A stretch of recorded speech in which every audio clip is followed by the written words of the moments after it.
Cell phone received a pair of men and women in bed entangled in the photo. And the two people on the bed turned out to be my brother-in-law David and I. This if my sister knows it will be finished. On the morning of September 8, 2021. I had just finished sending my son to school and was about to turn around and drive to the office when my phone dinged with a text message. I held the steering wheel with one hand while picking up my cell phone and tapping on the text message. Instantly, my scalp went numb and I felt my head buzzing as if I had been hit by a bomb. On the screen was a picture of a man and woman entwined in bed, and those two people on the bed turned out to be me and my brother-in-law David. I was so scared that I almost crashed my car into a bush on the side of the road. After settling down, I pulled over and tried to call to ask for clarification, but the number I texted was an unfamiliar number. Ring, ring, ring. Just as I stopped, my cell phone rang, and the screen showed the same number that had sent me the picture. My hands shook a little as I pressed the answer button and turned on the recording at the same time. Hello, is this Ms. Emily? An unfamiliar male voice came from the other end of the line. I am. Who are you? Why did you send me this kind of photo? Where did the photo come from? I asked as calmly as I could. Don't care who I am. Listen, no police or you won't be able to afford the consequences. The man's voice carried a threat. What do you want? Where did I offend you? To harm me like this? I started to get scared and tried to remember if I had offended anyone recently. My name is Emily. I'm 30 years old. I'm 568. And I have a 5-year-old son. After I graduated from college, I married my college friend, John. Because I was the school girl of my class and there were a lot of guys after me back then, I chose to marry John because he really loved me. He was a single parent with no father. I had no choice but to marry him because he really loved me, as fate would have it. 3 years after we started our business together, the company was just beginning to turn a profit when John overworked himself and left me for good, leaving me with my son and his mother to take care of us. Ms. Emily, be careful what you say. Did I really do this to you? The man's words carried a harshness that sent shivers down my spine. What do you want? I felt incredibly aggrieved. With my husband gone and my children and mother-in-law left, I really didn't know what to do. Relax. It's not like I'm going to eat you. Listen. Now turn around and drive to the Fulihua Hotel. It'll be waiting for you in room 2088. Remember, don't play any tricks or you'll regret it. Don't you dare. I was so angry that I directly hung up the phone, turned it off, and threw it on the passenger seat. Any fool could hear that this asshole was trying to plot against me, and possibly trying to extort money. After a moment of silence, I pulled out my backup cell phone and dialed a number. Hey Chloe, I'm not going to the office today. Something came up. You run the morning meeting, and you can just organize the rest of the work, okay? Emily, don't worry about going about your business. I'll make the arrangements. Chloe's voice came from the other end of the phone. Chloe was my secretary, 26 years old and very capable. Hanging up, I dialed another number. Hey David, got a minute? My brother-in-law's voice came through. David, come out for a minute and meet me at the Good Island Cafe. There's something I need to talk to you about. What's up? Why can't you come over to the house? Rachel's not home and I don't want her to get the wrong idea. Come quickly. After saying that, I just hung up the phone and drove to the cafe. After John passed away, my brother-in-law helped me a lot. A lot of things in the company were handled by him for me. My brother-in-law got at least 80% of the credit for the company being able to grow so fast in these 2 years. Because of this, my brother-in-law often ran to my company, and Rachel began to suspect me and distanced herself from me. Coming to the cafe, I parked my car in the parking lot and walked into the cafe. Finding a seat, a waitress came over. What would you like to drink, miss? Just any 2 coffees would be fine. I said, not really in the mood. Okay. Please wait. The waitress left. 10 minutes later, David pulled up outside the door in his Mercedes. A tall, handsome figure got out of the car. My brother-in-law is only 35 and my sister is 32. My brother-in-law does online wholesaling and trading, and has invested in several industries offline, some in partnership with others. As soon as he got out of the car, I waved to him from the cafe. My brother-in-law came over and asked before he sat down, what's the matter? What's so urgent that it made me rush over? Brother-in-law, sit down, I said, pointing to the seat. Brother-in-law sat down with a puzzled look on his face. Coffee was served, but neither of us was in the mood for it. After the waitress left, I turned on my cell phone. Just as I turned it on, I received 5 text messages in a row. I didn't need to see them to know what they were about. I directly opened them to show my brother-in-law this, what's going on here? How could there be such a shameless person? Brother-in-law was angry and annoyed after looking at the photos. I don't know who the other party is. This person wanted me to meet him at the Fuli Hua Hotel. I didn't go. And now he's sending me text messages threatening me. What do you think about this? My brother-in-law was angry, and I was even angrier. We are innocent. What are we afraid of? Call the police. Let's go. We'll go now. Brother-in-law was so angry that he stood up. I also followed and stood up, checked out and walked out. Just as we walked out the door, my brother-in-law and I froze. Kevin, Emily, can you do this to me? In the doorway stood a woman who looked a lot like me. She was none other than my sister Rachel. Her face was red with anger and she pointed at us. Honey, listen to me. I don't want to listen. Emily, tell me, since we were kids, where have I wronged you? Why are you trying to steal a man from me? I came out to work right after college and paid for you to go to college for 2 years, right? And now you're sneaking out for a rendezvous. My sister was so agitated that she pointed at my nose and yelled. The people drinking coffee around her gathered around. Sis, let's go home and talk about it, okay? Don't let people look at us funny, okay? I walked to my sister and whispered, snap. Now you know you're afraid of people talking? I've received pictures of all the ugly things you guys did. Now you know it's embarrassing? My sister didn't even listen to my explanation and slapped me hard. Rachel, what are you doing? My sister still wanted to hit me. My brother-in-law rushed over and grabbed my sister's hand, roaring angrily. I was directly blindsided. What? You're heartbroken. You're heartbroken about her.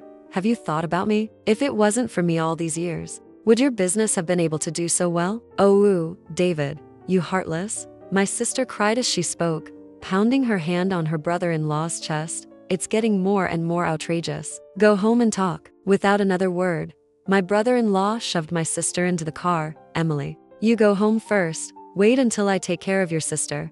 My brother-in-law instructed me as he shoved my sister into the car. I rubbed my reddened face and walked to my car with my head down. The people watching around us were pointing at us. On the drive home, I kept thinking of one question.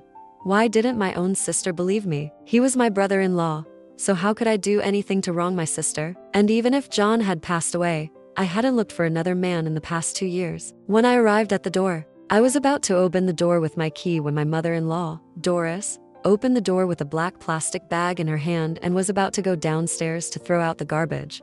I bought an apartment building with a garden, 3 rooms and 2 bathrooms finely decorated. Emily, didn't you go to the office today? My mother-in-law asked me with a little surprise. She is 53 years old. John's departure had made her hair a lot grayer and her face had a few more wrinkles. When John passed away in the first place, Granny fainted straight away when she heard the news. For a long time afterward, she became a bit demented, always hugging John's clothes and holding his pictures and shedding tears. It took me a year of trying to comfort and take care of her with true love and care before my mother-in-law could come out of her longing for John. Mom, I had something to do today and didn't go to work. You sit down, I'll do it.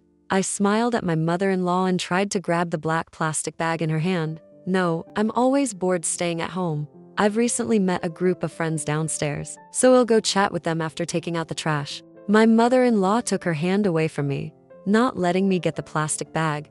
I was happy when my mother-in-law said that. She had finally gotten over the loss of her son. By the way, I'm not coming back for lunch. I'll eat out with the girls. After saying that, my mother-in-law walked out and closed the door with her hand. My cell phone rang again. I thought it was my brother-in-law calling and was about to answer it. When I picked it up, I realized it was my other male classmate, Kevin, calling. I pressed the answer button. Emily, where are you? Kevin's voice sounded a little anxious. Something wrong? I asked, not really in the mood. I was kind of turned off by this guy from school, but I didn't want to offend him either. Ever since John passed away, he's been on a wild goose chase again, having pursued me before at school. The reason I didn't want to offend him was because there was some cooperation with him on a project. What's with the photos? What photos? I didn't respond for a moment. What photos? The pictures of you and your brother-in-law in bed. Emily, you really can be. I've liked you since college. You got married and I died. Your husband died and I pursued you again just to take care of you. It's been 2 years. You've been hot and cold to me.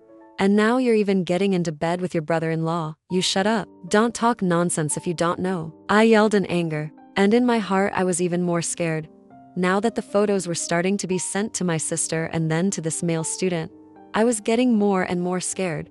Dare to do it, but not dare to do it, right? I really didn't expect you to be so slutty and have such a good body. I'm so blind to fall in love with someone like you. My male classmate Kevin sounded angry. I think it's you who are blind. Can't you see that the photo is P? Idiot. Also, who am I to you? I don't need you to tell me what to do. I was so angry after that I just hung up the phone. Kevin called a few more times, all of which I hung up on. Ring, ring, ring. This time it was brother-in-law David calling. Hey, brother-in-law, how's it going? Did your sister believe your explanation? I answered the phone anxiously. Emily, your sister won't listen to anything. She's blocking me in the house and won't let me out. And I'm still sneaking this call to you. Listen to me. Take the recording of your call and the photos and just call the police. My brother-in-law's tone seemed helpless, and I felt even more powerless after hearing it. Even if I received a slap from my sister, I didn't dare to get angry. My sister used to treat me well and love and take care of me. I had 2 years of college expenses that my sister gave me. It would turn out to be like this. Also because John passed away and my brother-in-law got too close to me in the past 2 years to help me. Okay, brother-in-law, I'll just go by myself.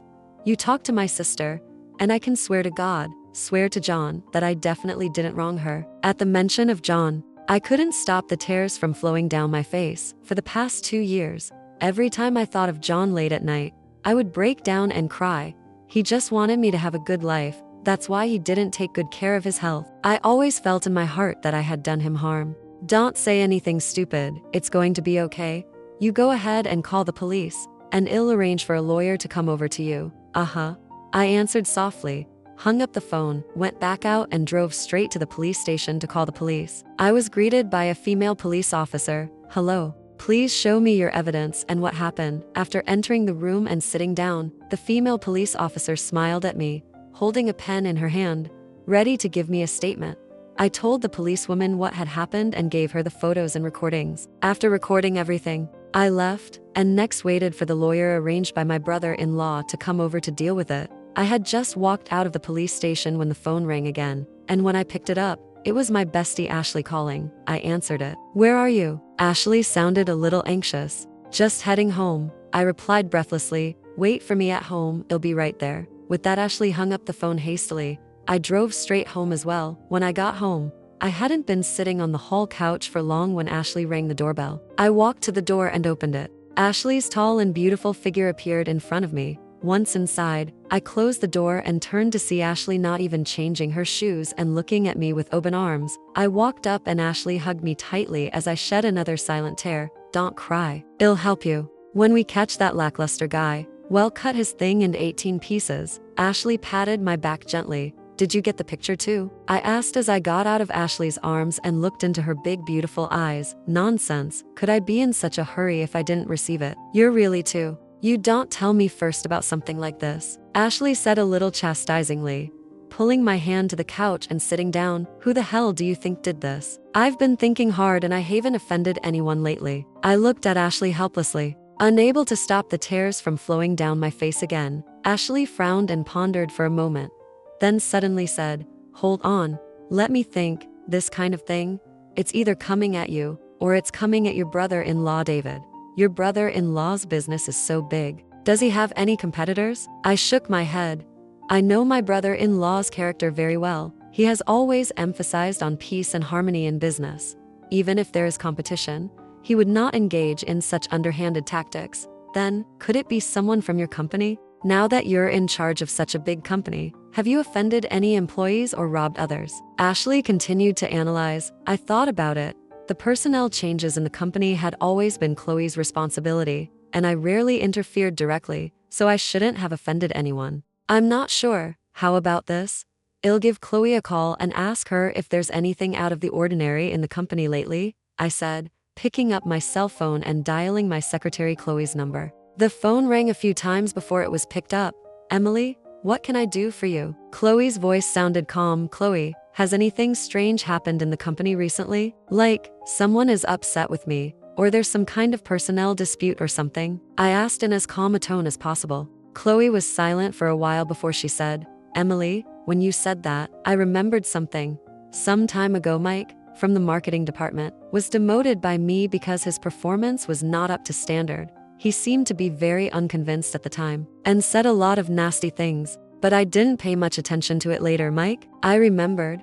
This person usually likes to gang up and make small moves in the company, and someone had reflected to me before that he often said bad things about me behind my back. I know Chloe ill-handled this matter. You pay more attention to the situation in the company lately, and tell me immediately if there's anything out of the ordinary, I said. Okay. Emily, hanging up. I told Ashley about Mike. It seems that this Mike is very suspicious. However, we can't be sure yet. We have to think of a way to test him. Ashley said. How to test him? I asked. Like this? You go to the office tomorrow, pretend you don't know about this, and then find an excuse to call him into the office and ask him sideways. If he really did do this, he'll definitely reveal himself, Ashley said. I thought Ashley had a point and decided to go to the office tomorrow to test Mike. The next day, I followed Ashley's plan and arrived at the company early in the morning. Chloe saw me and rushed to greet me, asking with concern, Emily, are you okay? I heard all about what happened yesterday. It was outrageous. I gave her a grateful look and said, I'm fine, Chloe. I'll take care of it, by the way. Why don't you call Mike into my office? I have something to ask him. Chloe nodded and turned to get Mike. It didn't take long for Mike to arrive in my office. Emily, you wanted to see me? Mike had a fawning smile on his face that looked fake. Mike, how's work these days? Any difficulties? I asked, feigning concern. Mike hurriedly said, It's fine, it's all fine. Thank you, Emily, for your concern. I will work hard and live up to your expectations. That's good, I smiled, changed my tone, and asked, by the way, Mike, have you seen any strange people lately? Or has anyone asked anything about me? Mike blushed slightly and his eyes began to avert, and no, Emily. Why do you ask? He stammered, nothing, just asking. I said lightly, already sure in my mind that this had to have something to do with Mike. By the way, Mike, I heard that you've been a bit short-handed lately. Are you in some kind of trouble? I continued to test the waters. Mike's face became even more ugly. He hurriedly waved his hands and said, No, everything is fine with me. Is that so? But how come I heard that you've recently gotten into a lot of debt and are being chased? I deliberately asked. Mike's face instantly turned pale. He looked at me in shock and stammered, Emily, how do you know? I know a lot, I sneered and said, Mike, you'd better be honest. Who told you to do this? As long as you confess, I can consider letting you off the hook. Mike was silent for a long time, and finally, unable to resist his inner fear, he told all. It turned out that Mike had always been disgruntled with me, feeling that I had stolen his thunder and caused him to lose his promotion. Some time ago, he happened to know a mysterious person who promised to give him a large sum of money. Let him help spread my indecent photos, thereby ruining my reputation. Seeing the money, Mike immediately agreed. Who is that mystery man? I asked eagerly. Mike shook his head. I don't know. He has always contacted me by phone and never showed his face. Do you know his phone number? Yes, but he made me delete the number and I don't remember it very well, Mike said.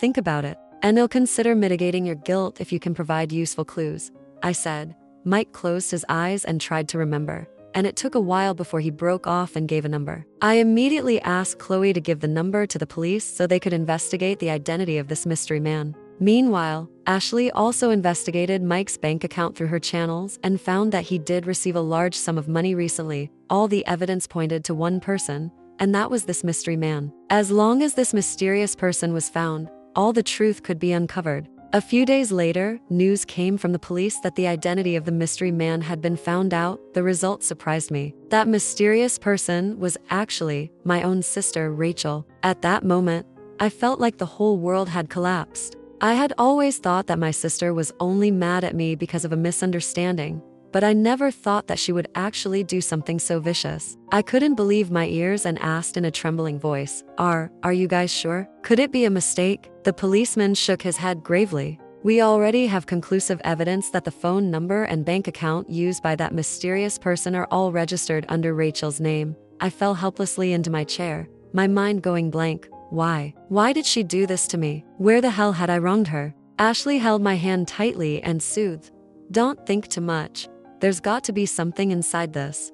Let's figure out why she's doing this before we make any plans. I took a deep breath, forced myself to calm down, and told the police officer, I want to see her. I'm going to ask her in person why she's doing this. The cop nodded and granted my request. In the interrogation room, I met my own sister, Rachel. She was wearing a prison uniform. Her face was haggard, and her eyes were filled with resentment. Seeing me come in, she sneered and said, "What? Come to see my joke?" I forced myself to hold back my anger, walked up to her, and questioned, "Rachel, why are you doing this? Where exactly did I wrong you that you want to harm me like this?" Rachel's face became hideous as she yelled, "Why? You still have the face to ask me why? Ever since I was little, you were better than me in everything. You're prettier than me, you study better than me, and even men. You've been trying to steal from me. Why should I give in to you? What did I rob you of? Ever since I was a kid, I've always let you have it. And David, I didn't even think about being with him. Why do you just not believe me?" I argued excitedly. "Don't believe? Ha ha ha.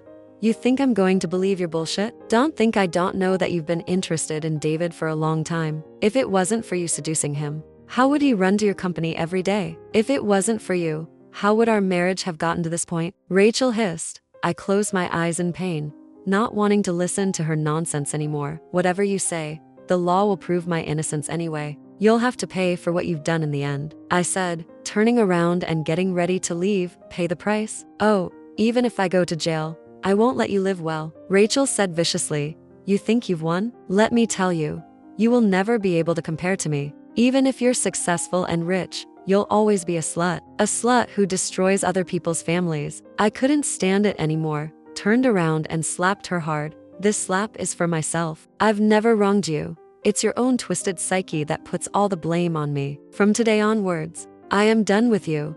You are no longer my sister." After saying that, I left the interrogation room without looking back. Coming out of the police station, I felt a heavy heart. The fact that my most beloved sister was the real culprit behind framing me was hard for me to accept. Ashley stayed by my side the whole time, silently comforting me. Looking at her concerned eyes, I steeled myself and said, "I'm fine, Ashley. Thank you."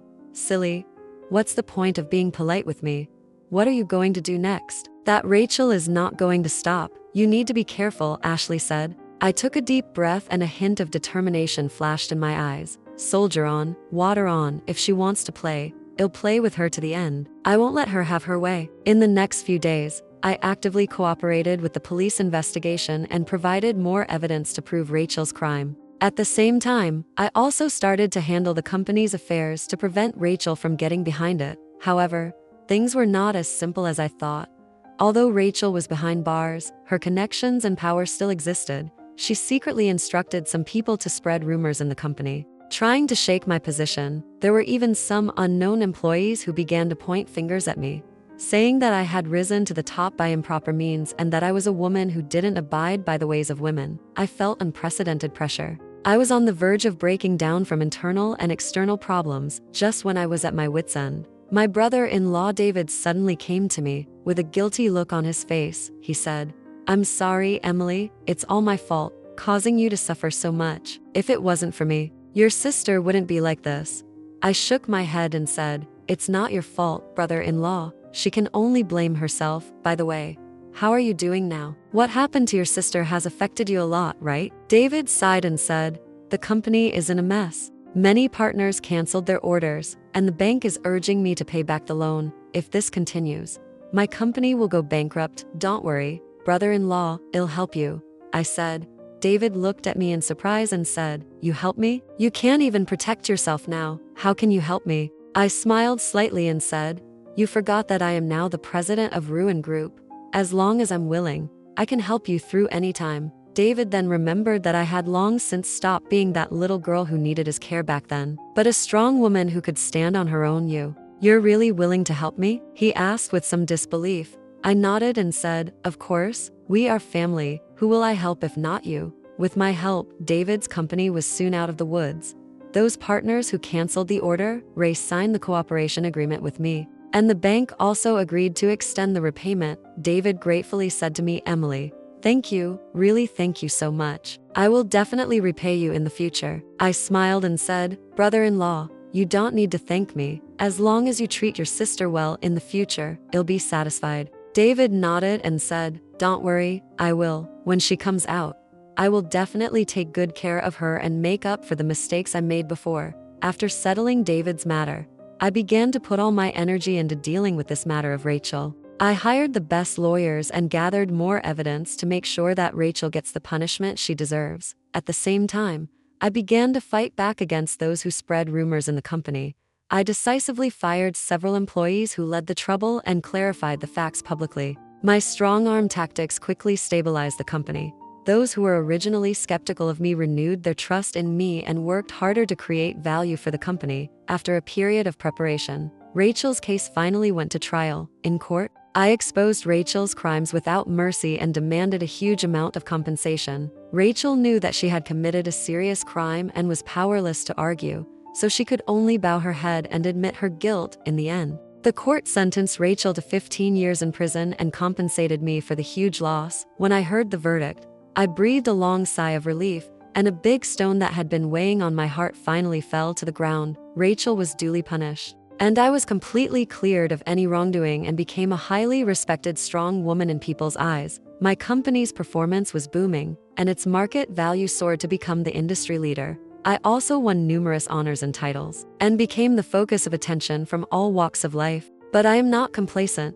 I know that I can't get where I am today without the support of my family and friends. And even more so without my own hard work. I decided to devote more energy to charity, to help those in need, to give back to the community, and to repay those who have supported me. At a charity dinner, I met a mysterious old man. He came up to me and said, "Miss Emily, you are very good and I admire you." I smiled modestly and said, "You flatter me. I just did what I was supposed to do." The old man shook his head and said, "No, you did much more than that. Not only do you have business acumen, but you also have a kind heart. You are the most outstanding female representative of this era. You are." I asked suspiciously. The old man smiled slightly and said, "It doesn't matter who I am. What matters is that I know your value. I want to give you a chance for you to ascend to a higher stage." My heart stirred, vaguely foreseeing that the appearance of this old man would completely change the trajectory of my life. "May I ask, what kind of opportunity?" I pressed down my excitement and calmly asked. The old man did not answer directly, but looked at me meaningfully and said, "Have you ever wondered why Rachel hates you so much? Is it simply because you are better than her? No, the real reason is that you are in her way." I was shocked in my heart, and when I carefully recalled all the previous events, there seemed to be a lot of fishy things going on. Rachel's jealousy and resentment seemed to go far beyond a sisterly rivalry. What do you know?" I couldn't help but ask. The old man nodded and said, "Rachel is not the Ruin family's biological daughter. She was adopted, and everything she was originally supposed to have was taken away from her by you." I was completely stunned and my mind was in chaos. The news was so shocking that I needed time to digest it. "All of this is true?" I asked in a trembling voice. The old man took out a photo from his pocket and handed it to me. "Take a look at it yourself. This photo might make you understand everything." I took the photo and took a closer look, and was immediately struck by lightning. On the photo was a young woman holding a swaddled baby, and that woman, surprisingly, looked exactly like my mother-in-law Doris. This is. I was shocked beyond words. The old man sighed and said, "That's right. Your mother-in-law is Rachel's real mother." Back then, because of some special reasons, she had to give Rachel to someone else to raise. However, she had been secretly keeping an eye on Rachel, and had hoped that one day, she would be able to recognize her back. However, your appearance completely broke her plans. She's jealous of me?" I asked incredulously. The old man nodded and said, "She was jealous of you for having a beautiful family, a successful career, and all the things her daughter should have. So, she secretly instigated Rachel to try to ruin your life and pave the way for her daughter." It finally dawned on me that the person behind all of this was my mother-in-law. I had always thought that she was just a kind and benevolent old man, but I had never imagined that her heart was so dark. "Then why are you telling me this?" I asked suspiciously. The old man smiled slightly and said, "Because I need your help. I want you to become the true master of the Ruin Group, and remove those evils hidden in the darkness. Once and for all. Can I?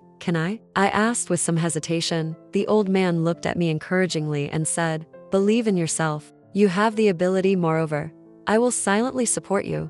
I took a deep breath, my eyes filled with determination. "Okay, I promise you, I will definitely expose my mother-in-law's true colors and seek justice for myself." as well as for all those who have been hurt by her. With the old man's help, I began to secretly investigate my mother-in-law. Soon, I got hold of a large amount of evidence that proved that she was not only the mastermind behind Rachel, but was also suspected of a number of economic crimes and was even implicated in the accidental death of my husband, John. Back then, it turned out that my mother-in-law had always been dissatisfied with my marriage to John and felt that I was not worthy of her son. After John's death, I took control of the company, which made her hate me even more. She secretly bribed a doctor to tamper with John's medication, causing his sudden death from overwork. After learning the truth, I was furious and could not wait to see my mother-in-law brought to justice. But the old man advised me to calm down, saying that it was not the right time yet, and that we needed to wait for the best time to break her down completely.